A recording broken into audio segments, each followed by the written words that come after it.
الرحمن الرحیم. خجینو پهلوم په دې پروګرام باندې خبره کوو.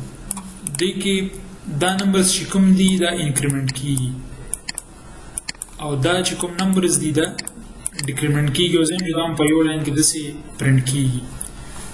نو مونږ په دې فار لوپ کې داسې کولی شو چې دوه ویریبلز پکې هم یوز کولی شو. لکه لیټ سپوز یو ما آی واغشتو او یو ما جے واغشتو، بیا زه وایم چې فار آی از ایکول ټو 1 او جے از ایکول ټو 10.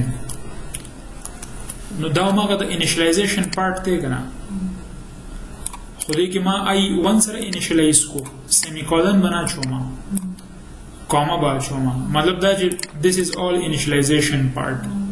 دې نه پس به بیا د کنډیشن پارټ شروع کېږي. نو زه ورته وایم چې آی از لیس دین ایکول ټو 10 او دې ځای کې به ولیکم آی پلس پلس. نو دا لوپ به څو ځله ایگزیکیوټ کېږي؟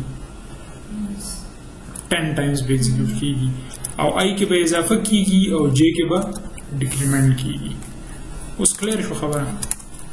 نو زه به سی آوټ کما، سی آوټ کما، یو طرف ته به آی پرنټ کما، بیا به پکې دا سپیس پرېږدمه، دا بلینک سپیس دی، دې کې زه څه نه پرنټ کوم. دې خوا ته به جے پرنټ کما او بیا به زه نیو لاین ته راشم. بس جسټ دا دغه.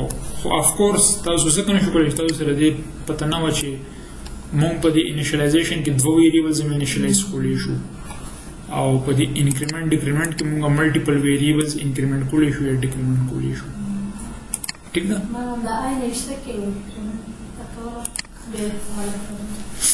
نو اوس ګورو چې دا موږ څنګه ریزلټ راغی. اوس ګوره دا 1 2 3 اپ ټو 10 چې دی نو دا آی دی او دا 10 to 1 چې کوم دی دا جے دی او د ملټیپل کنډیشنز لیکلو ضرورت نشته، بس لوپ خو زه 10 ټایمز ایگزیکیوټ کولو غواړم.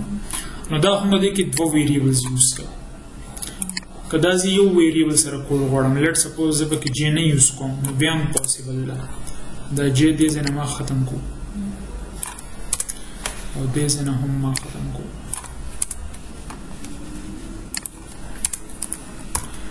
نو اوس به دا پروګرام څه پرنټ کوي؟ 1 1 2 2 مطلب سایډ بای سایډ به ماغه نمبرز پرنټ کیږي 1 1. ٹھیک ده؟ ځکه چې آی دې ځای کې هم پرنټ کیږي او آی دې ځای کې هم پرنټ کیږي. نو دا سره خو زموږ مسله حل نه شو که نه. نو زه به داسې وکړم چې دا آی به د 11 نه ماینس کړم، 11 ماینس آی. نو د 11 نه چې کله زه دا 1 وباسم، 11 ماینس 1 نو څه به راځي؟ 10. 11 ماینس 2 9. 11 ماینس 3 8. داسې به راځي 11 ماینس 10 1. بس دا لږ شانته دی کې دا لاجیک و چې کله دوه ویریبلز نه یوز کوو مونږ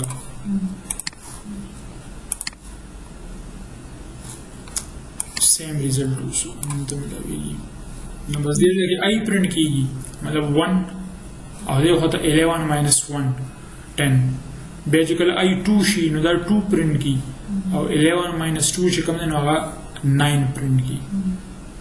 چې آی مطلب د آی ویلیو سیوا کېږي نو 11 ماینس چې هغه ماینس کوو نو هغه ویلیو ورو ورو کمیږي. چې اینډ کې آی 10 شي نو دې ځای کې خو 10 پرنټ شي، خو 11 ماینس 10 نه چې کوم دی نو بیا هم ته 1 ملو شي. نو دې ترتیب سره دا پاسبل. ٹھیک شو؟